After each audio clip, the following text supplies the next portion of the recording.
All right, welcome to Happy Hour Holidaze. I'm your host every single week, Manny Fresh. We got our co-host Sean Febre, and in studio today, we got a little taste of culinary delight. We got Chef David Reyes in the building today. He's going to kind of give us the state of Tampa and how, actually Tampa Bay, St. Pete included, Clearwater, all over the place here, how we're starting to become a really kind of foodie city here. Yeah. And, just tell us a little bit about. Well, before we get into that, you brought something today. I did. So I'm at the St. Pete Distillery, Uh-huh.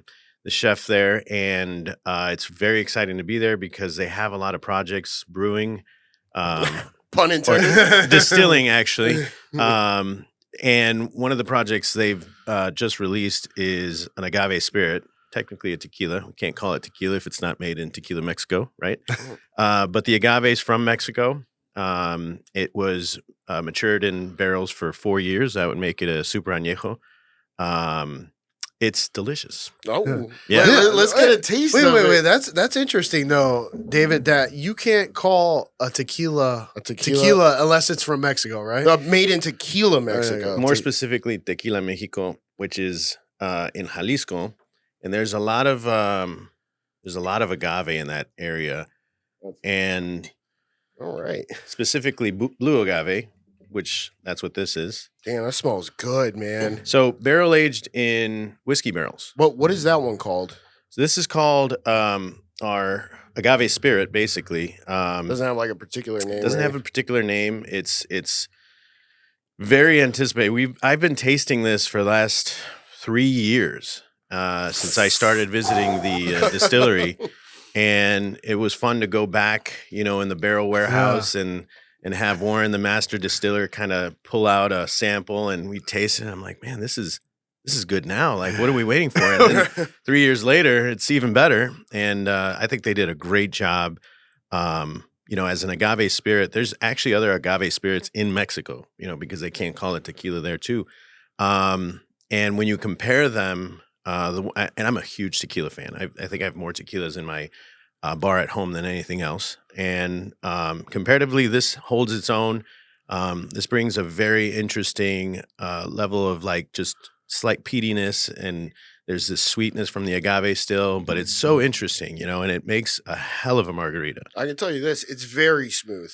It is, and this is what you call a reposado, right? This is a super añejo, which is basically the criteria for an añejo is 3 years in a barrel.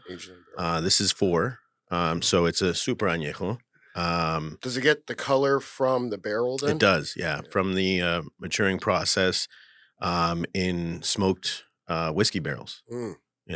So if I get any facts wrong, the master distiller will just kick me in. So essentially, those barrels had whiskey in them. Yeah. And now. So they imparted a little bit of flavor. And that's where the peatiness comes from. Well, yes, the peatiness, I think, comes from more of the charring of the barrel that gives it that slight smoke. But, as you can see, it's subtle. It's not pungent. I've had some agave spirits that are more like mezcals. Mezcal, the signature flavor note is tires, taste like what a tire would taste like. A good mezcal is smoky and it just reminds you of a tire. A nice Michelin tire. A Michelin, Talking about Michelin Goodyear. stars. Yeah. So I joined the St. Pete Distillery. They have ambitious plans to, we have the trail garden. That has food and drinks, and it's a total vibe. It's in South St. Pete, not too far from the Tropicana. So is it off like Central or? It's just off Central, 31st, between 28th and 31st. Okay. Just south of Central, a few blocks. So pretty easy to find. It's right off the expressway. We will be doing distillery tours towards the end of the year. We're rebuilding that whole area to welcome people in and start the tour and end the tour in. It's going to be pretty impressive. I mean, it's impressive as it sits now, but it's having some major upgrades. And then in a few years, we'll start building brick and mortar restaurants that'll have a very big draw. Restaurants that I don't see exist here yet. With concepts that don't exist here yet. So, what's the story behind David Reyes? How did you get into the culinary world and now the distillery world? But you are creating a menu for that distillery, I'm Yes, assuming. yes. How did you get in there? I mean, was it something that you've done since childhood? You just love cooking, and I do get a hint of Spanish accent.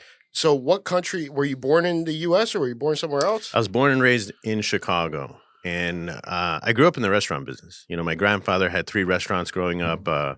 My parents worked in those restaurants. You know, I often, like, the earliest memories of being in the restaurant was, you know, leaving kindergarten and going to one of the restaurants to wait for my mother to finish working, or, you know, just being in and around food was very natural. And growing up in a inner city Chicago, I grew up in what I didn't realize until I left, a very tumultuous neighborhood back in the 80s. You know, Humboldt Park was rough, you know, so I spent a lot of time inside, and, you know, my mother cooked 99% of the meals we ate. You know, we really didn't eat out much unless it was somebody's birthday or somebody got good grades, which that didn't include me. You know, so, you know, looking back, I spent a lot of time around food, with food. And What kind of food? Mexican food, Mexican. Spanish food, Puerto Rican food. My goodness. The neighborhood I grew up in was very Puerto Rican. You know, both my parents are Mexican descent. I have lineage in Spanish culture. And, you know, to me, it was, but yet the neighborhoods around us also had its own influence. Like, I had a healthy helping of Polish food when I was growing up, and Ukrainian food. Polish and, food. God, Yeah, man, I'll take Polish food too all day. Give me long. some pierogies, pierogies. sour cream and bacon. Oh man, there's a place called. Pierogies take me to the shitter, man. But there's a place called Europa, and it's like, man, they do Polish, like really good Polish food. It's got like this beet salad that's really good. It's like little strains of beet. I mean, I love it. I mean, it's. I mean, but I'm a food person, you know. It's hearty, man. Some of the soups, I just love it, you know. And so we were lucky enough to have a Chinatown in Chicago. That's you know, you go there and the menu isn't even in English.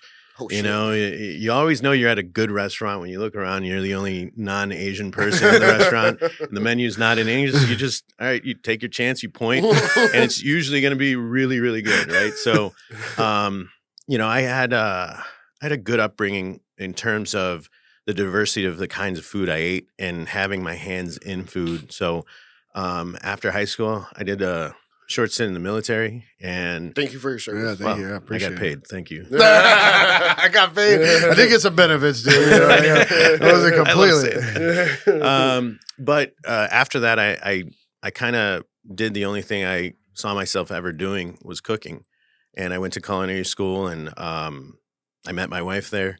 I had a really interesting start, having my experience in the restaurant world and having been in the military really prepared me to excel quickly in culinary school and take advantage of situations that I was put in and opportunities that I was given. You know, I did an exchange in France, which, Nice. you know, just, God, I had to go back. So I went back and worked in France, and, So you're trained in like traditional French cuisine? yeah, I was lucky enough to land in 2-star Michelins Wow. twice.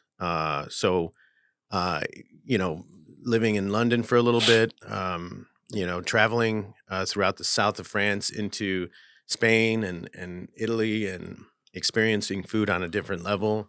You know, it was a very unique upbringing, you know, in the culinary world, and then, you know, came back to finish school and took a second internship in Mexico, and I ended up staying in Mexico to work.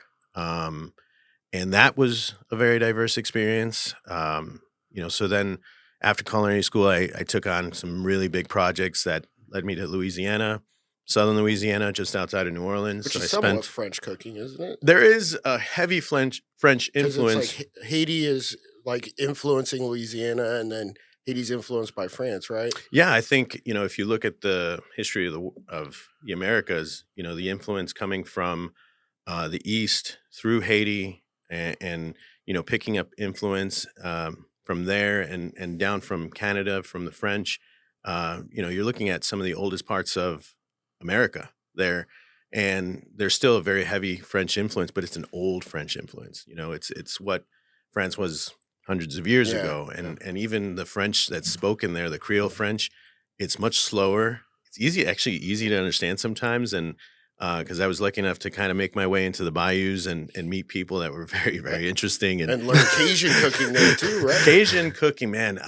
The stories I have about learning Cajun cooking in southern Louisiana, and not in New Orleans. This is outside in the Atchafalaya River Basin, and going into small towns and meeting people, and having cooks from that area come work. I literally learned how to make gumbo from this lady that had worked where I went to establish a new restaurant, and she had been there for her whole life, really. Wow. And I asked her for a recipe for her gumbo. I don't have one. I said, okay, well, can I follow you around? And I'd literally have her put ingredients by hand, by feel, into a pot, and I'd have to hold something to then measure it and then put it back in put it in the pot. And literally we did this for days, learning how to make her gumbo, and she imparted a lot of knowledge, but it's something that she passed on just by practice. You have to cook with her in order to learn these things. There's no recipe.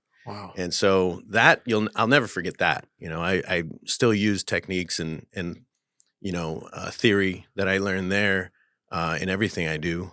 And then after that, since I had a very diverse kind of start to my culinary career, it put me in pretty interesting positions. I segue, I don't know, 5-6 years later, I joined a group as a concept chef, which then led to a corporate chef position. And what's a concept chef? Creating new concepts. Okay. I had exploring. Going into experimenting, new markets and craft. Cutting. Basically, I'd sit at a table with a bunch of really high-end professionals, and we'd put together concepts that we'd want to install in different cities throughout the country, and that really fast-forwarded a lot of my culinary knowledge. You learn a lot when you open a restaurant, and I at one point opened 11 in 1 year. It was one after the other, after the other, after the other. It was like you'd kind of go back to a restaurant that you had started 3 months ago just to see how it was doing, and then go to a next one. And it was like leapfrogging for a few months. I think I spent most of that year on the road. Was it like the same menu or? No, there were 3 different concepts for that particular year. 4 different concepts, actually. Some of them were similar, but you had a Mexican concept. I had a burger concept. We had a high-end steakhouse. So it was pretty diverse. And I kept pretty busy, was learning a lot and, grinding my teeth, so to speak. So coming off that, I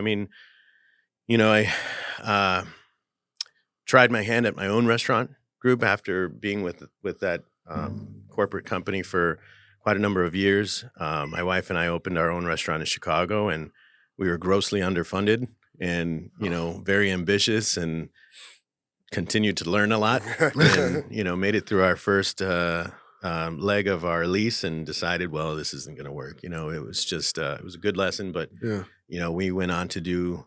Then I came to Tampa, actually. How long ago did you come to Tampa? 4 years ago now. 4 years ago. Yeah, 4 years ago. A friend that I met in that corporate company had an idea to do a ghost kitchen, and he was talking to me about it. And this was. What's a ghost kitchen? Ghost kitchen is basically online. You look like many different restaurants, but it's one kitchen with many different menus. Oh, and we had in one kitchen, we had a chicken concept, a burger concept, a sandwich concept, and a rotisserie chicken concept. Online, they all had different names, so you'd think these are all different kind of restaurants, but they were all coming out of the same kitchen. Now, get this: he was talking to me in 2019, early 2019, and I decided by the end of 2019 that I was going to go ahead and come down to Tampa and do this. Wouldn't you know that it was a perfect time to have a delivery-only restaurant? Yeah, that's right. Because nobody was eating out. Nobody was eating out. We fit right in. It went really well. My wife found her place in that company as well. She actually still works for that company. So after it was situated, my deal was to come get it going and see what else was going to happen. I fell in love with Tampa. I'd been familiar with this market. I had opened a restaurant many years ago here through that corporate company, which that's What was how it called? it was. Prime Bar. Isn't that Prime still Bar? Isn't that still open? I don't think so. Oh. No. But I remember it was I it was remember big it, time yeah. though. Yeah, it hit pretty big. Yeah, it it was very did. busy I at the mean, time. It was up in what was that neighborhood? Was it Hyde Park? No, it was Wesley Chapel? Wesley Chapel. Wesley There you I go. know where it was now. Yeah, it was Yeah. in Wiregrass Mall. Yes. Oh, okay. exactly. Yeah, definitely. That used to be a poppin' place It for a was. while, man. Yeah, they had a lot of fun. There was very young clientele. Mhm. You know, they did a great job, and so had a relationship that I kind of continued to have as a friend, and cool. and then we ended up working together. I got him going. Shortly after that, I started to look around to see what else would keep me in Tampa, and came across a crew of two guys that just bought a restaurant, had never been in the restaurant business, Oh, and we crossed paths. And sure enough, they brought me on, and we established Haiku as one of the top Japanese restaurants. Shit, are you kidding me? Yeah, it was a lot of fun. I mean, Holy cow. shortly after that, we opened Eden nightclub, and I was with them for about 3.5 years. I think with me, I have to always be challenged. I always have to be growing. I think it comes from my upbringing of opening restaurants and getting that rush of establishing something and putting together amazing teams and seeing it through success, that I started to look. And sure enough, St Pete Distillery, I had a relationship with them. I'd used them for a couple of special dinners and fell in love with their product. Their product has a lot of intent. They're not shy about flavor, neither am I. And I felt like every time I'd visit the distillery, everybody was willing to pitch in to make anything happen. And I love that attitude. And it really brought me in, and I kept a solid relationship with them. And then when this opportunity came up, they looked at me and I looked at them, and we're like, are we going to do this? And sure enough, I jumped in, and, it's been, just 2 months now that I've been with them. And I've certainly, Oh wow, this is recent. yeah, very recent. I mean, I was with Haiku through the Tampa Bay Wine and Food Festival, where we won Best Sushi in Tampa for the second year in a row. And I wanted to see him through that, and start the next segment. All right, cool.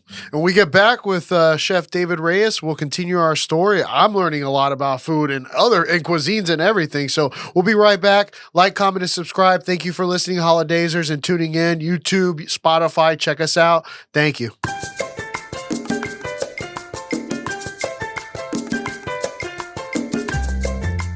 All right, and we're back to Happy Hour Holidaze with Chef David That shit Reyes is over good, here, who dude. brought some really good It's smooth. agave. Agave spirit, yeah. yeah. Super agave. Super, no, it's super añejo. Añejo. Añejo. Oh, okay. Which I love that. I mean, usually my drink of choice is, Don Julio. Is it añejo? Clase Azul. Yeah, no, not that one. The other one. But I would love that. Hey, when you do put it up, like face it that way so that camera can see it. Yeah. Yeah. Damn, it's good, man. I mean, I like tequila. I do And- too. Who doesn't And, like tequila? And I gotta tell you, that's some of the smoothest tequila I've ever had. It's the flavor Where can people buy it? at the St Pete Distillery. Okay. It's branded with St. Pete on there too. Yeah, it's it's available at our tasting room. It's also available in it doubles as a retail space, so they can go to the St. Pete Distillery, pick up a bottle. Has St. Pete Distillery tried to distribute it to other? Yeah, they work with a distributor called RNDC, Okay. and I'm not sure what stores it may be at. I'll get that information to you, but it's very new and it's very limited. As of an email I got this morning, there's like 50 cases left, which isn't a lot. Oh, wow. So it's been going pretty quickly. 12 bottles a case, right? Yeah, Yeah. 6 bottles. a Six. case. Yeah. Oh shit. So even less. Even Wow. less. There's only 300 bottles left. That's it. Basically, they are making. There's And I another can batch. see why. There's another batch in the works. So hopefully that'll be out sometime soon, because I think this one's going to sell out pretty quickly. So, what were we talking about off air that we wanted to get on the podcast? It was about another restaurant. No, So yeah, it's an interesting we were talking about Michelin star. Michelin stars Yeah, that but are they pretty transitioned. new to this area of the world. The Michelin system has been in place for a long, long time, and it's really only existed in Europe for most of its life, and then opened its borders and to go beyond Europe to Asia, and now the U.S. And they were mostly in the Northeast. I mean, they didn't really come down to the Southeast until like a Correct. couple years ago. Right. They started in New York and California, and then Chicago to basically cover the meccas of food in the U.S. And even Miami, I think, but never Tampa, never Orlando. No. And then they came down like 2 years ago or Correct. last year. 2 years and ago. then there's Orlando has, I think, 2, and then Tampa has 3, if I'm not mistaken. Something like that. I mean, Yeah. it's only a handful of starred restaurants In Central Florida, yeah. The interesting thing about this, I was having a conversation with someone who has a prominent restaurant here in Tampa, and having experience in Michelin-starred kitchens and staging in super high-end kitchens in Chicago, even being in 3-star kitchens for a short time, it's a daunting task to put together an amazing team with a single mindset that delivers an experience to a plate that has to be given or brought out by another set of team or another team. The front of the house, the servers, the managers. That, right? It's also if someone drops a fork, they come right up, pick it up, give them a brand new fork, place it correctly. It's so many things hitting on the highest level of execution that it's very difficult to achieve a star. And achieving or having a star doesn't always equal profitability. And that aspect has gotten more and more difficult. A restaurant is still a business. It's always going to be a business. And, there are few restaurants that can survive with a 40-person team in the back of the house, in the kitchen, or a 30-person team. And to keep that level of execution at a very high degree, those are all very big challenges in a basic restaurant, let alone, a Michelin-starred restaurant. So, hats off to the people that achieve stars and keep them and are successful, business models, because I can tell you there's a long list of Michelin-starred restaurants that are now closed. That it doesn't always guarantee profitability or success. You're working yourself, or you're working the team to achieve that goal year after year. Just because you get it once doesn't mean you're going to get it again the next year. Or they You have to renew keep it. You have to keep it. Yes. Oh, wow. And sometimes the Michelin Guide is looking for an excuse to take it away. They're going back again and again, and you never know who they are. It's a team of diners that usually bring in people with them. They're not typically alone, so that They they don't can have like get a notebook that doesn't give it if away. they do, it's kind of hidden, and they try to make it difficult to spot them.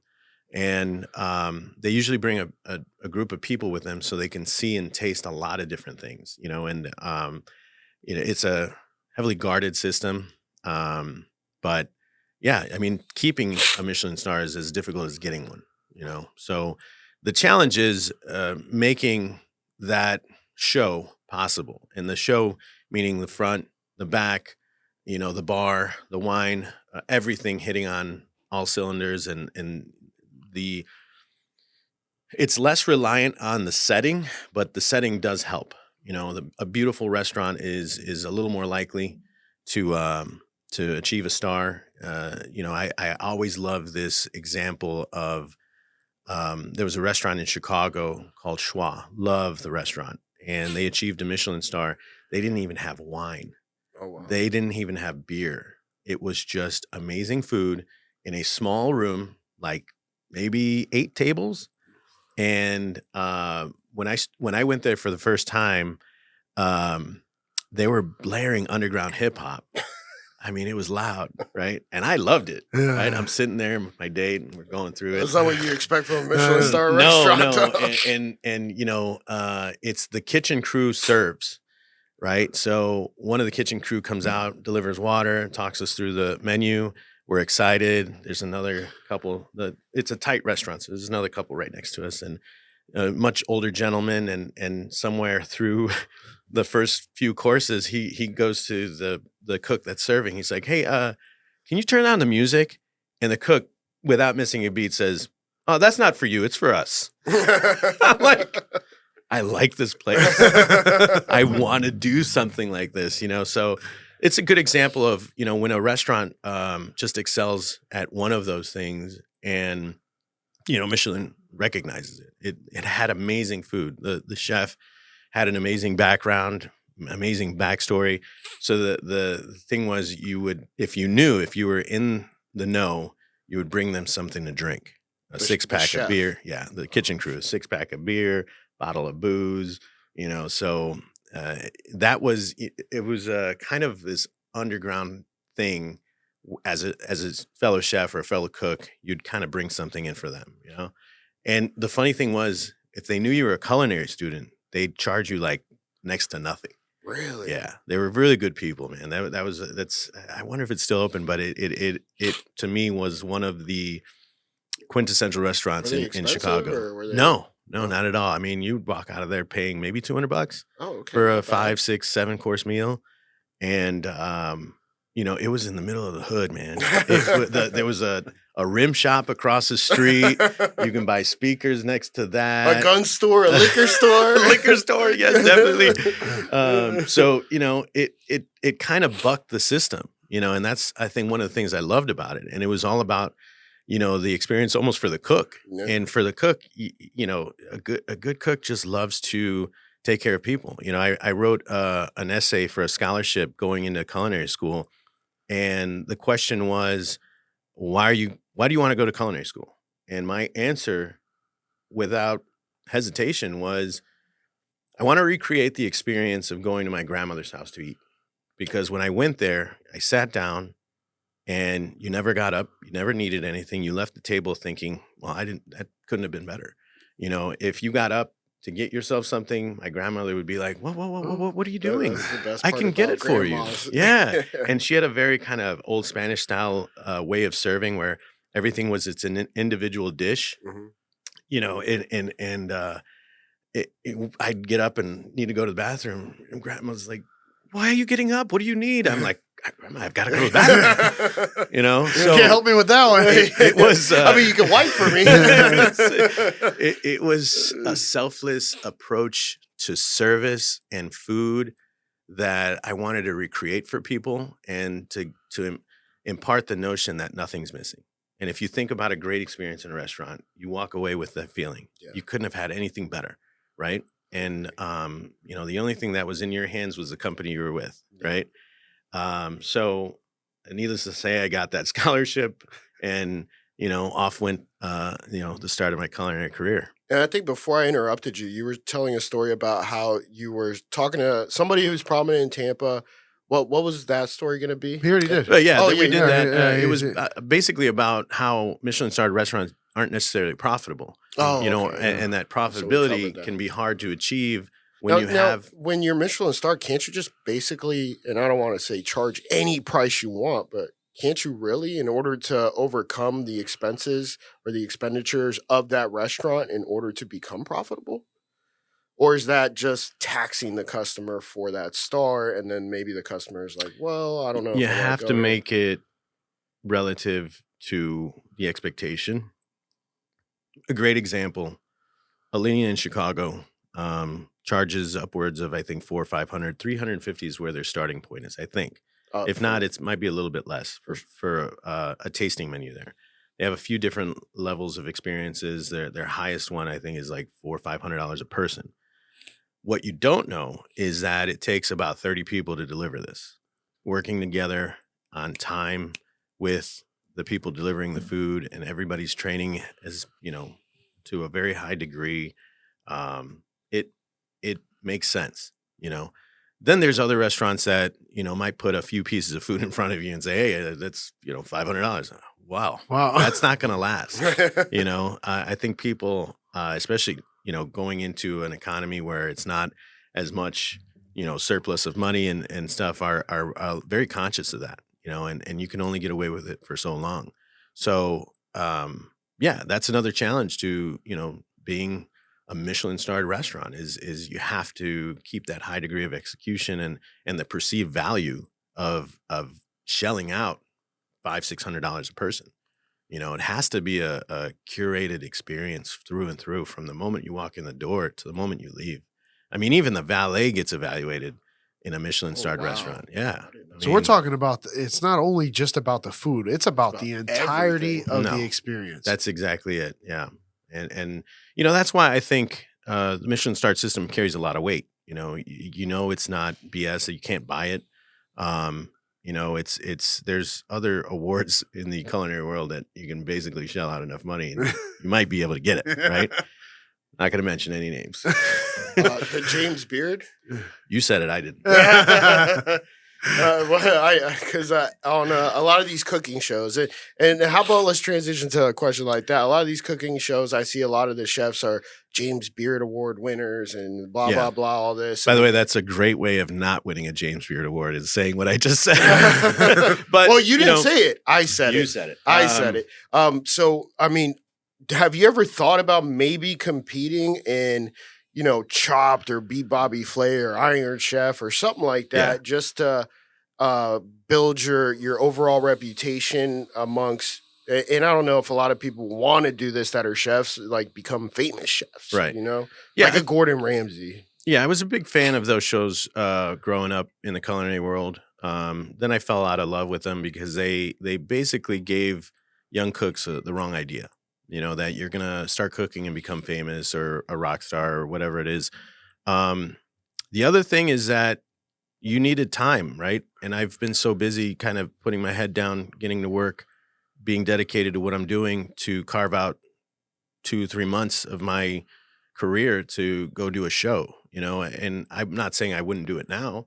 But it'd have to be, there's some shows that are just ridiculous. Like Guy's Grocery Games? That one, yeah. Well, and Guy Fieri, by all means. He's hilarious. I had the opportunity to work with him at the South Beach Food and Wine Festival. What a fucking great guy. Yeah. He seems natural on TV. He's not forcing it. Right. And, I was on the team that prepared his demo. And after the demo was done, it was fucking crazy demo. He used a cement mixer to make a mudslide for the crowd. And then he used a big ass torch to torch these compressed spaghetti squares covered with cheese and sauce, and he used a big torch to melt the cheese. It was just like he's a showman. He's a showman, right? And the stuff tasted good because I made it. But after the show, he got the crew together, and he said to me, he's like, I want to take a picture with the crew. And I'm like, great, let's get them together. We got on the stage. He made a speech. I think I posted it online saying that you don't win championships unless you have every member of the team 100% in. I don't do what I do without you, and it was a very humble speech that resonated with everybody there. And it's something he didn't have to do. There were no cameras rolling. I had my phone like this, like he didn't know I was recording. And, that was a really telling moment. Didn't have to happen. Didn't have to say that. But he did, and essentially the most successful chefs are those that lead. Right? Correct. I say this They're a lot. Like the head coach of the kitchen.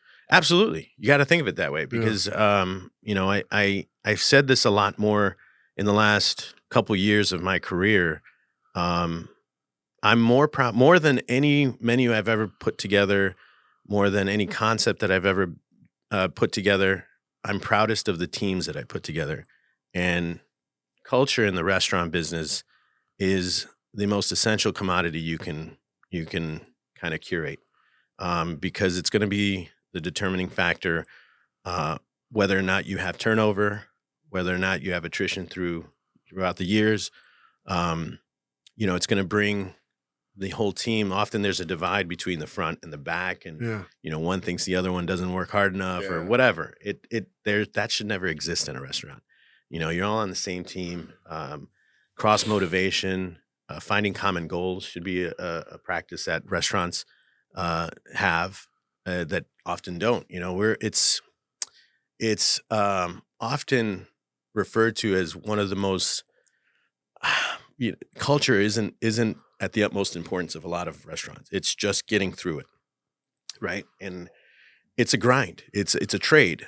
Don't ever take that for granted. It is a trade. It's a hands-on trade, and it does involve some art form to it, but it's a business, right? And it will never stop being a business. I do hear that around 95% of new restaurants fail within the first year because they maybe lack that culture that you're talking about.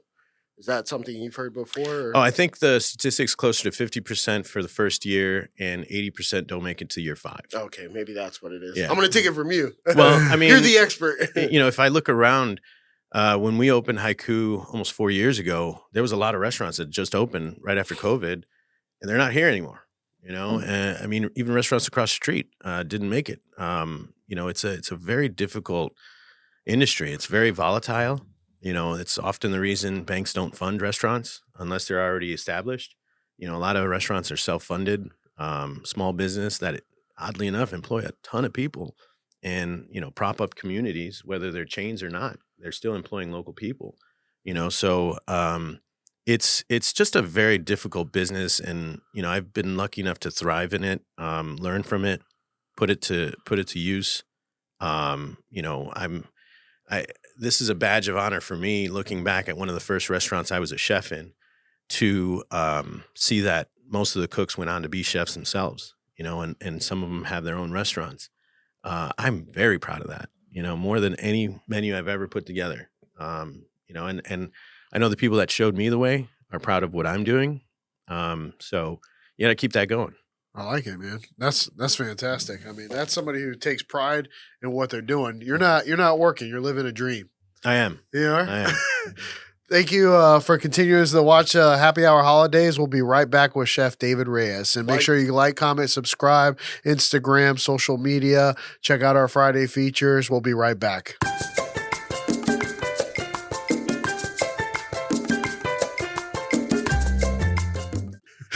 And we're back to Happy Hour Holidaze. Holidazers, thank you for tuning in and watching our show. We're here with Chef David Reyes, who's put a staple in Tampa now with all the different restaurants that you've been a part of. And I had one question for you. I mean, being a chef and being, throughout the entire world, experiencing so many different restaurants and dishes, what is the most expensive dish or meal? Yeah. That you have ever eaten or been a part of? Okay, so at the height of our success at our restaurant in Chicago, my wife and I took my little sister. I hooked up with a friend from back in grade school that was working in New York, and brought them all to dinner at a epic restaurant in New York called Per Se, and we took their last lunch reservation. And it was 4 of us. And we did the tasting. It was, I think, 7 courses. And, the first 2 were amazing. The middle one came out. It was a pasta dish. And someone came out with a box of truffles, black truffles, and started shaving over the pasta. And I had my phone out. I'm recording this, and he's going. He's like, and truffles are expensive, right? That's a lot. I mean, thinking to myself, that's a lot of truffle. That's amazing. And he goes, "You really like truffle?" I'm like, "Oh my God, stop. I didn't know I was supposed to say stop." I'm like, all right, cool. So, I'm like, I took a little bit, I put on my sister's plate, I put some on my wife's plate. I'm like, you guys have some truffle too. And no, he went around the table, and we had an amazing meal. And then they brought us into the kitchen. We had a course in the kitchen. Oh. We had a tour of the restaurant. Then they brought us to this room that overlooks Central Park. It was amazing. And then they brought out chocolate truffles, like the little individually made chocolates, and then there was like a 2-course dessert at the table. And this was like a 4-hour meal, right? And I get the bill, And the bill was like, Can we take a guess? go ahead. All right, you guess first. All right, let me think. I would say probably for 4, right? Yeah, this was This is 6 for years everybody. ago. This is for everybody, though, Yeah. right? 6 years ago. I'm gonna say probably about $3,500. $3,800. Damn. And they go, On the because they knew I was a nose. chef, because it came out in the conversation. They're like, chef, don't worry, the tip is included. I'm like, thank goodness. Let me just round this out to $4,000. Yeah. But yeah, that was the most expensive. It was amazing. It was a great meal. Was it because of the truffles? It was the truffles made up about $500 of it. So The shaved truffles around the table. And yeah. truffles, if you could explain it to the audience, because it's something that's very rare. Yeah. And you can't really find in a lot of places. It's actually just one part of the world that you find it from. Well, or is the that- best truffles are found in southern France, northern Italy. They grow on the roots of oak trees. And it's fungus, right? It's a mushroom. A mushroom. Yeah. And the only way to find them are using dogs or pigs. Oh. Pigs have a very sensitive sense of smell. And the problem with the pigs, I think they have a better sense of smell, but they like to eat the truffle. The dogs can just find them. Yeah. So they only grow a certain time of year, the best ones. There's truffles growing in Washington State. They're not nearly as good. So when we talk about how rare they are, they're extremely rare. They have to be found by hand. They're usually about $1,000 a pound. And I often think back to my first experience with real truffle, and that was in the first student exchange with a French school when I was a student. And I go to the local market, and it was truffle season, and somebody said, you have to smell these truffles. I'm like, okay, I've never smelt an actual truffle before. I take the box, I open the box, I sniff. It smelled like kerosene. It smelled like gas, and I'm like, wow, that's pungent. Like later on in that same exchange, I had a dinner with shaved truffle on it, and the flavor was undescribable. I mean, real truffle is hard to top, truffle oil. Oof, I mean, I try not to use it. But it's hard to avoid it when you want truffle flavor, but you don't want to pay truffle prices. So, yeah, I mean that there have been other experiences that come close, but that was the top per person price. Yeah, that was the top. I mean, should they have at least told you, hey, I mean, you're paying for the truffle per. I think at that like, restaurant, they probably just. It might have been on the menu. It might but have been on the menu. I just said, let's do the tasting. It's like the Olive Garden where they're like, "Tell me when." Cheese piled up. Oh, when? Oh, Wow. damn! It's Yeah. $1,000 a pound. Yeah. I Typically, heard- it's about $1,000. I heard recently that the largest truffle nugget was like discovered maybe like a year or two ago, Yeah. and it went for like millions of dollars. It did. Yeah.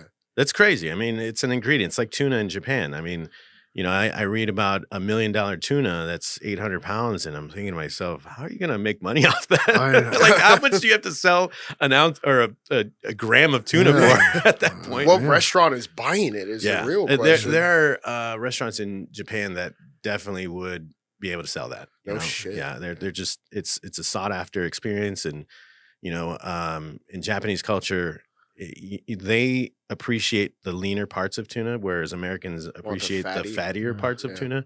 It's kind of weird, but there's a lot of flavor and fat, so that kind of explains it. We are, I think, widely discovering the magic of Wagyu beef. Oh my god! I freaking love I've that. certainly done my part at Haiku, bringing in authentic Japanese Wagyu and Uncooked or cooked? no, just primal cuts, big pieces of Wagyu. And my favorite dish that I created there was it's called Wagyu versus Wagyu, and you can have American Wagyu Or on Japanese Wagyu right It's next to totally each other different. on a hot rock being seared in front of you. You can cook it as much as you want, and the flavor is so clear that they're different, right? American Wagyu is kind of 50-50 Black Angus and Japanese Wagyu. Wagyu in Japanese is cow. Yeah. When you say Wagyu beef, You're basically saying you're saying cow steak. beef. Yeah, Yeah. cow beef, It's yeah. funny. But in America, they crossbreed Black Angus with Wagyu to get a faster product. It's a little not as fatty. It's delicious, but Japanese Wagyu takes, I think, 3-4 years to get to market, whereas Black Angus takes a year, sometimes a little bit more. And in Australia, it's 75% Japanese Wagyu and 25% Black Angus. Australians are very well known for having Black Angus beef as their kind of beef of choice. They've done a great job cultivating it, but they're a little closer to Japanese Wagyu than we are as Americans for many reasons. So the opportunity to kind of showcase both of them side by side was a lot of fun. And you go to tables and you say, hey, what was your favorite? Oh, no, this one, the American one was my favorite. The other one is just too fatty. I'm like, okay, cool. Most tables would like the fatty Japanese Wagyu. So it was fun to kind of educate people, help educate people, and showcase that and bring Wagyu to the forefront and feature it. And Japanese Wagyu looks more of like a marbleized fat. I've seen it before because I've had it before, and I mean it just melts in your mouth. Yeah, It's in my opinion the best beef I've ever And, had. and is it like a cow? Is it like a special part of the cow, or is it just like the entire cow? Oh, it's the entire cow. Cultivated raised. to be have a high content fat. Now, Wagyu is classed in A1 through 5. So when you hear A5, that the meat quality is the highest. Okay, has nothing to do with the fat. There's a marbling score that's like 1 through 12. So something classified as A5 with a marbling score of like 10, you're looking at like almost Snow White, highly fat content or high fat content, and it cuts like butter, tastes, it's Like just butter. amazing. Yeah, it tastes like butter. Almost. So that's the best. A5, A5, 12. Marble 10. A5 with a 12. marbling score of like 9 or better, Yeah. you're experiencing some of the best beef in the world, in my opinion. Yeah. And you're talking about like something like very small, and it's probably like $1,000. No, it doesn't go that high. When we were buying Japanese Wagyu, I tried to buy around $50 a pound to $100 a pound, so I could kind of have perceived value at the plate. It is very filling. Like 2 ounces of Wagyu feel like an 8-ounce steak. Because of all the fat. It's all the fat, man. Yeah. And, it coats your mouth and it's delicious and you can only have so much of it and you feel full, so the marbling score is just as important as the meat score, A1 through 5. A4 with a marbling score of like 7, 8, still very delicious. Mhm. Very good. Probably better than, a lot of prime cuts that we consider to be the best here in the U.S. I'm not a big fan of fillets though. You know what? As people mature in their palate, they find out fillets are actually just soft cuts of just bland beef. Yeah, Yeah. I don't You know. know, I don't know why a lot of people. it's healthier, right? It It's is a healthier. Yeah, healthier but it's concept. not as juicy as a ribeye. No, though. obviously. You can certainly, there's a lot to be said when you can cut a piece of beef with a fork, which a good fillet you should be able to. But, if you're looking for flavor, man, there's so many other cuts that are so much better. Delmonico's? Delmonicos are great. My favorite cut is a flat iron, but it has to be cut right. Skirt steak, don't get me wrong. I love Oh, skirt it's steak. Good skirt steak Yeah. is, man, it's so good. Like an Argentinian skirt Sure. steak. I mean, the Argentinians definitely know what to do with steak. The Greeks know what to do with Lamb? the skirt steak. Mexicans definitely love their skirt steak. Yeah. It's an underappreciated cut of beef for sure. There's a lot of underappreciated cuts of beef that, if treated right, manipulated a little bit, cut as well as all the expensive cuts. And Cubans know how to cook a good dog. At least in Cuba. That's why there's no dogs in Cuba. Jesus. At least that's what our parents said. Right, So right. I didn't live there. Yeah. Allegedly. Chef, I was going to ask you too, when it comes to the megas, like if you had to pick 5 megas in the world Yeah. for food, Megas. yeah, like the mega foods, like, like you were saying, New York, California. Yeah. Meccas. The Meccas, what would be the 5 that you would pick where you'd say, hey, you're going to get good food in these areas? Yeah. I mean, or in these cities. There's another list out there in the culinary world. It's the top 100. It's put out by San Pellegrino. It's very highly regarded, kind of like the Michelin Guide. where, you learn about unique experiences on a global scale. It goes where the Michelin Guide doesn't. It appreciates food anywhere. If you look at that list, a lot of restaurants are in Peru right now that are getting a lot of attention. Huh. They've never stopped being in Spain. Southeast Asia is getting a lot of attention right now. Australia, Japan will always be a food mecca for me. Yeah. And Mexico. What about You China? know, China, it does have. I don't know if I'm it just has any curious. restaurants in that list, but it never ceases to be on the list of top culinary, countries in the world because it has such a huge influence. If you look at cilantro, it came from China. No shit, I thought it was from Mexico. No, it came this way. Tomatoes went that way. Cilantro came this way. Somewhere in the middle, there's a nice salsa. But there's so many ingredients that made its way from China to other parts of the world that are now staples in that country. So I've heard you name a lot of countries, but there's one that I feel like you've left out that maybe requires a certain taste, and that would be India. Oof, don't get me started. That's some great food. You talk about the crossroads of the spice trade, and it's so evident in their food. Like their curry. Curries can be amazing, and the food from the north differentiates to the south, differentiates to the east and the west. And, much like Mexico often gets clumped up into one Indian food, but it's so diverse, and one of my favorite restaurants in Chicago is this place called Tiffin, and they do an English style service, but with very authentic Indian food. And, I was so educated. I became educated the more I went, and I asked a lot of questions. And Indian food is absolutely amazing. It also has an influence on the rest of the world. But when you talk about India, you talk about the crossroads of the spice trade that have, are very evident in the food in today, and it's grossly underappreciated. I mean, you talk about street food capitals. That's one of them. I think Mexico City is the street food capital of North and South America. There's street food in Southeast Asia is amazing. We just did Seoul. How about Seoul? I'm sure Seoul. I don't know enough about Korean food, other than some of the ingredients that have come from there that I love to use. Kimchi. Yeah. There's spices that are very Korean that I love to use. Their food's definitely got a kick. Korean food, yeah. Korean food, Yeah. South Korean food. Yeah. North Korean food.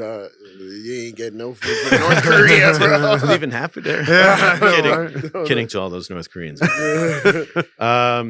it's one of the funnest parts of being a chef is if you're a curious chef, you'll learn that the history of the world often mimics the history of food or vice versa, and my wife is like a walking encyclopedia of the history of food. And we'll be at dinner, and if I don't know something, I'll ask her, and she fucking goes on this like 10-minute just, talk about this and that. And, the Moors brought it to there, and then it transformed into this. And I'm like, that's amazing. I love that she's so educated. What we don't hear a lot about is just African food in general. I'm not talking about South Africa. I'm talking about the heart of Africa. Right. There's really not, or maybe I'm wrong here, but there's really not too many culinary inspirations from Central Africa or North Africa, with the exception of maybe Egypt and Morocco and things like that. I mean, can you shed some insight for the audience about Central African food? Speaking of diversity, it's extremely diverse. It's funny. I have a show that we do with Tasty Tampa called Best Bites of the Bay. And I go around looking for unique bites in different restaurants, and each episode has a theme. And the next episode we're going to film is Africa and the different African restaurants in Tampa. And I found a unique guest to do this with. He was an ex-Bucks player from Africa, African descent, like born in Africa, and came here to study, went to college, got drafted, played for the Bucks for a few years, and he stayed here. And we're going to do an episode where he takes me to his favorite African food destinations. And so I'm looking to get a little more educated in African cuisine. In Chicago, we have a few Ethiopian restaurants that when you ask a taxi driver for the best restaurants that he would go to, not the best Yeah. restaurants that he recommends, the ones he goes to, you end up getting some unique recommendations. And I got recommended to this restaurant. It was Ethiopian food. And Can you tell us what the restaurant? I can't remember the name of it, but it was fucking spicy. That's like- what I like. That's what I like. But it was a different, like, just a different spice level. It was just very unique. And you eat a lot with your hands, which I always love, you know? Yeah. I love eating with my hands. I mean, some of the best food around the world is eating with your Yeah. hands. Man. I get down with a tortilla or a flatbread or a naan or Yeah, anything. naans are good, man. I just can scoop up with the best of them. I look like it's a second nature for me to scoop up food with my hands. You know, I'm not shy about it. But, you know, I think African food is one of those up and coming things on a global scale, much like Peruvian food was in the last 10 years and Mexican food was for the last 20 years, where it's going to leave its mark on even fine dining. You know, those ingredients are getting more and more well known. Yeah, and you know that's great information right there. And when we get back with Happy Hour Holidays, we'll ask Chef what, as far as the state of Tampa in restaurants, how much have we grown? How far have we came? We'll be right back.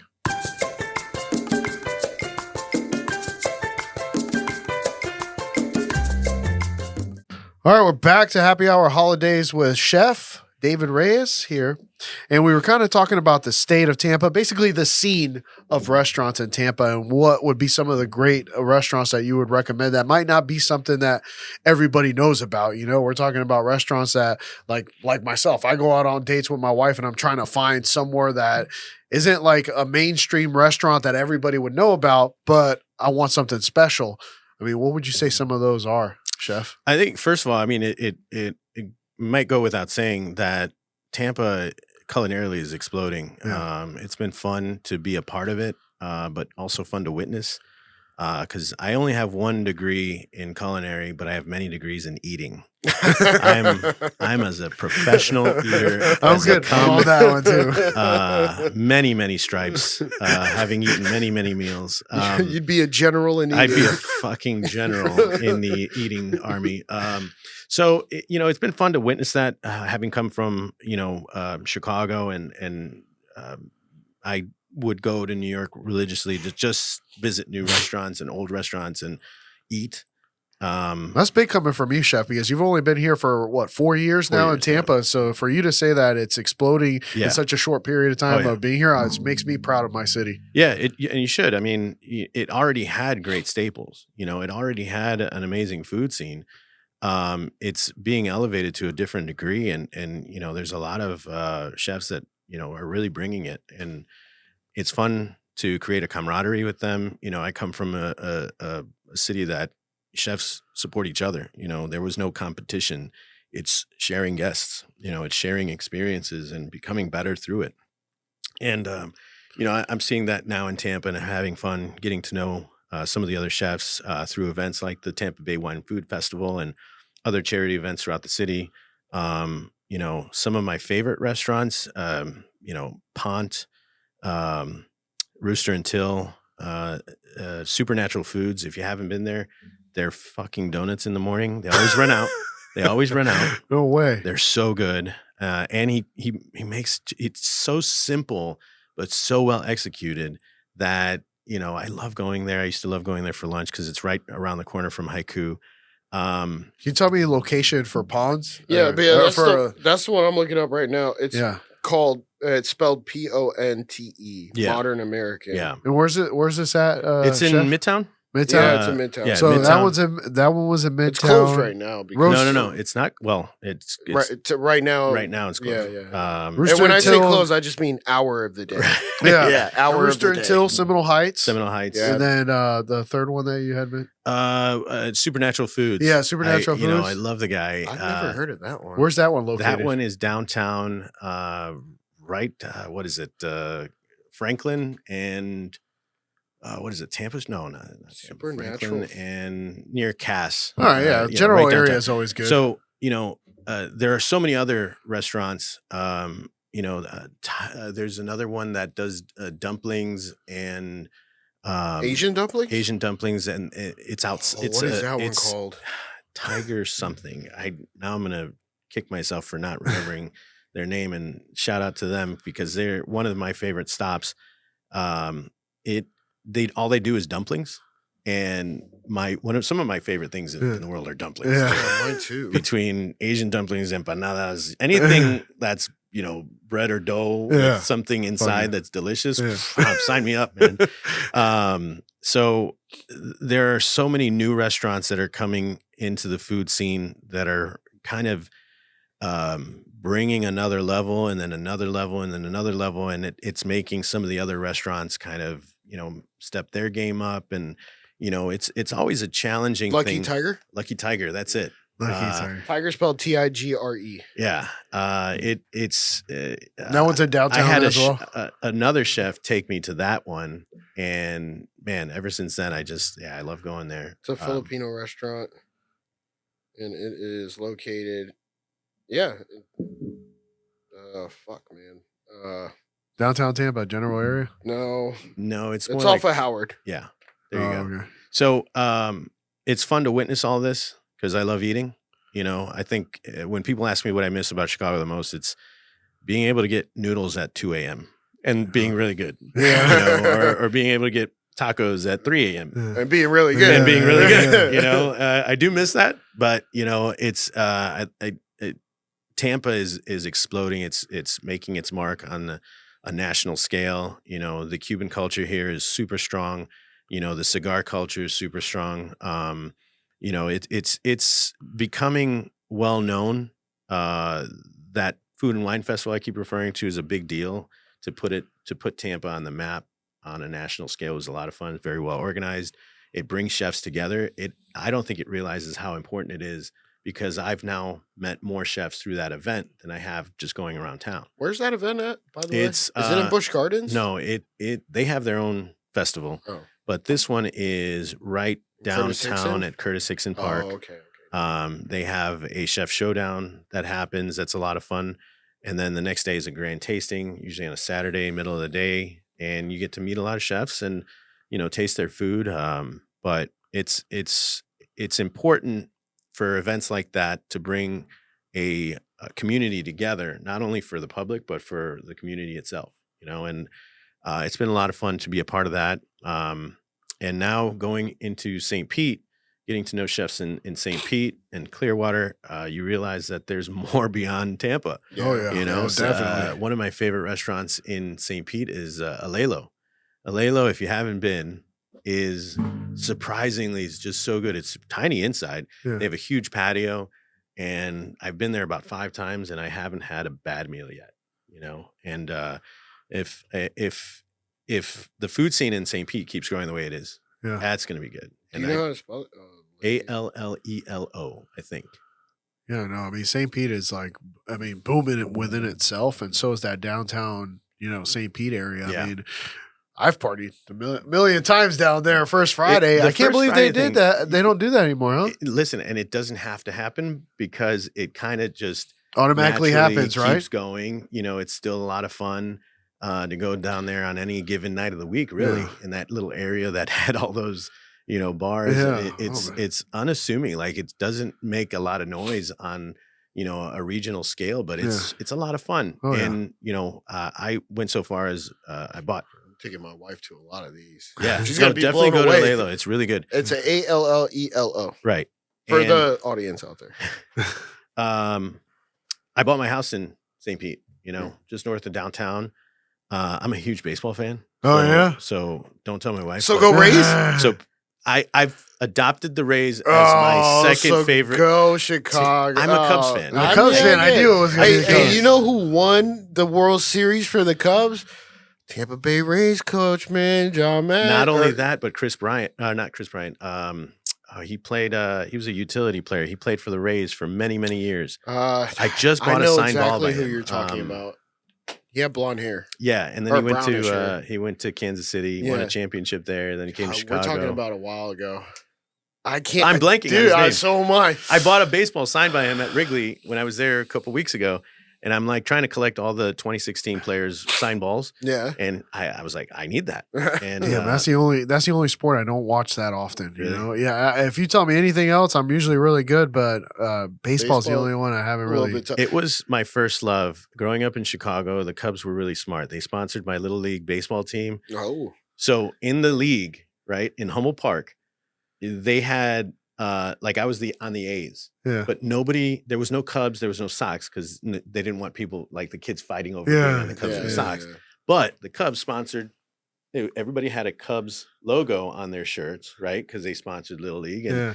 I think they even sponsored my gym class uniforms in Catholic school. Like they Jeez. were smart about the indoctrination of kids in the neighborhood, I like right? the terminology, So man. I in grade school, every game, like 80% of the games were at 120 Yeah, because it's in Wrigley Field is in a neighborhood and they avoid trying to create more traffic when there's already traffic.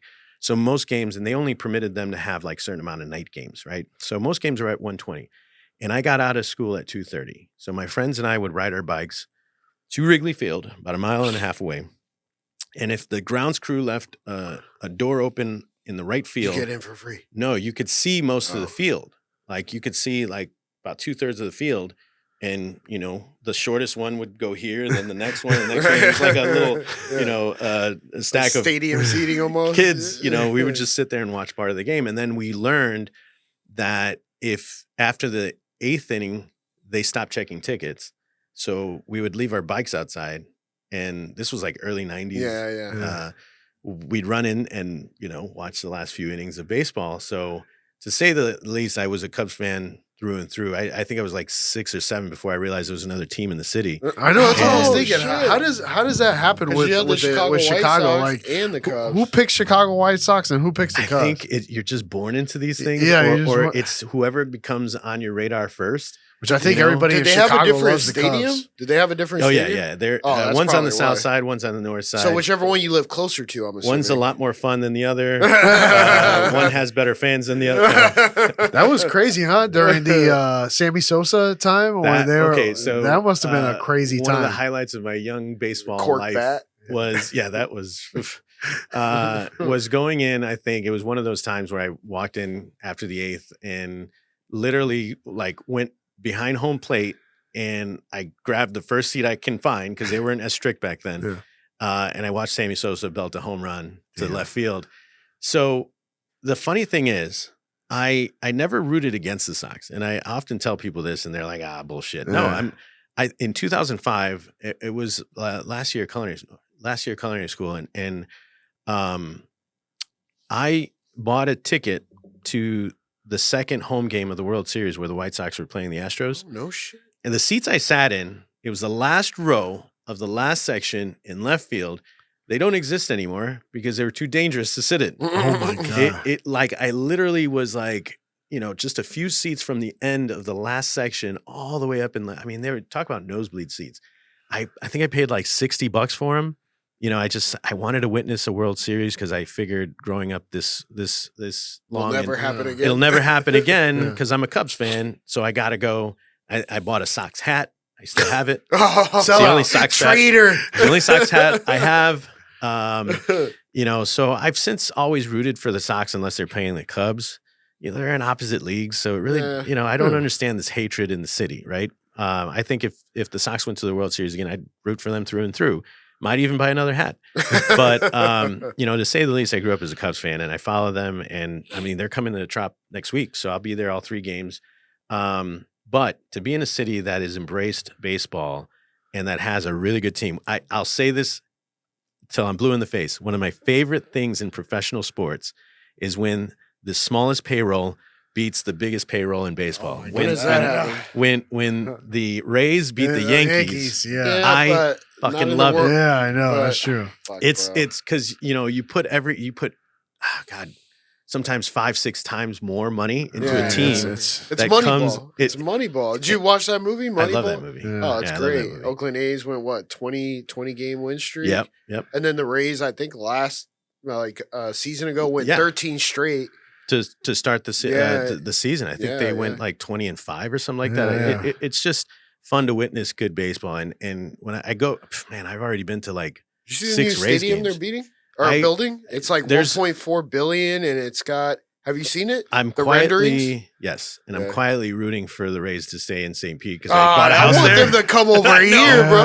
It But It makes already, more sense. It's already been decided. They're staying in St. Pete. Selfishly, They should be called the St. Pete Rays. They shouldn't be called the Tampa They Bay tried Rays. to, but It they is- wouldn't do it. it I mean, is- they Tampa should. Bay. Tampa Tampa Bay, Bay right. is yeah, putting St. yeah. Pete in there, but Because if- this is Tampa, right? yeah, and that's Tampa Bay. I What? get it, but I'm like, man, it's more marketable to have Tampa have you Bay. ever driven down 275 during a Rays game at fucking 4:00, bro? It's all jammed up. It's all jammed up. It fucking sucks, man. You got the news. Well, the secret is taking 4th Street south. 4th Street South. Yeah, just get off anywhere before the traffic Well, jam. I'm thinking, and you then know, take 4th Street south. honestly, or take Gandy and then take MLK all the way down 9th Street. Same. Yeah. MLK 4th Street, Yeah. and then You it'll end get up- you down to that area. because a lot everybody's faster. on the interstate. Right. So we got 5 minutes left here. I have to ask this question. You Sure. know, being a Michelin trained chef and going to culinary school, what's your favorite fast food, man? Oh man, you know what? Okay, And it's got to This have a is- drive through. It's This got to is have a gonna- drive through. Okay, this is gonna sound okay. Broad fast food, like things you can find in different states. Yeah. Culver's. Culver's is Really? awesome. When they're on their Culver's game is and they're awesome, making man. fresh burgers, because I've Hell been to a yeah. Culver's drive-through when I've gotten a burger and I know this shit's been sitting around for a bit. When they put out a fresh burger, they do a smash burger. So it's a nice heavy sear on like a 2.5 ounce patty, whatever. That is hard to beat, but the only reason it's not my top is because there's not Culver's one is- around here. It's a In-N-Out burger. Have you ever been to an In-N-Out? Yeah, Yeah, I have in yeah. Arizona, Yeah, bro. That is a good burger. and they're greasy. but they're French fries. Ugh. Fuck the fries. No. Yeah, but we're talking like it's probably the best mass-produced burger out there. What about Steak and Shake? I think they used to be a little higher on my list. But You now know, they dropped I haven't down. been to a Steak and Shake that's really impressed me. I mean, there was one, you know, where in West Chicago near my parents' home, and I used to go there all the time. It was delicious. It kind of reminds me of what I get out of Culver's now. Culver's But is yeah, really good. that's Oh. They're okay. Wait, Wisconsin cheese bites. favorite guilty pleasure: Okay. cheese fries. It has to have that fake ass cheese The- with the- a the little bit cheddar, of yeah, jalapeno flavor. yeah, yeah. Man, when I go to baseball games, if I can find nachos with that horrible cheese, I'll go to town on that. Can there be a good hot dog? Nah, you I'm can't from fuck- Chicago. Right. That's hot dogs are Does it have to be a a chili religion. dog? I mean, I No. just went to Joey D's in Joey D's. Sarasota, and they put out some of the best. I mean, the Chicago style pizza was pretty solid, yeah. not greasy, good bread, and Their their deep hot dish, dog was it was So good. the best deep dish I found in Tampa Bay is at a place Paul's Chicago Pizza in Clearwater. They do the best deep dish. Cappy's is not bad. Paul's is, I think, a little bit better, more authentic. It's hard to get deep dish done without the right oven. And Paul's Does Chicago, it have to be just a Brickstone? it has to be a deck oven. And the best ones are a rotating deck oven that kind of puts heat around the pizza as it goes around. It has a really hot shelf that it sits on, and like a carousel. Those are the best ovens for deep dish, man. If you go to any good Chicago deep dish place, and let's be clear, it's very controversial what I'm about to say. Deep dish is a casserole. It's not a pizza, okay? It's a casserole, and it's just delicious, right? Say what you want to say, but Comes in a black pan. it does typically come in. It's cooked in a like a Cast metal iron- pan, cast cast iron, iron black or pan. just stainless, pan, and it has to form a nice buttery crust. The middle is what's up for debate, but usually it's cheese and then the sauce on top, and then the ingredients. Some put the ingredients in with the cheese. It doesn't matter. It has to be baked to a certain degree where the outside is nice, crispy, and the inside is, nice and melty. That one was good. So, You should have the sensation of choking the first time you eat deep dish pizza because that cheese just doesn't seem to like detach, and it, it's stretching, and I'm like, oh my God, am I I gonna, can't you know, swallow. it's often I tell people, did you feel like you were gonna choke? No, then you probably didn't have good deep dish. Damn it, I didn't, man, because I didn't feel so that. we got 1 minute left. Is there anything you want to leave the audience with that your final words? Like I've said before, I think it's fun witnessing the food scene here in Tampa. My mad respect to, the pioneers that were here for a long time, doing their thing, and it's fun to be a part of it.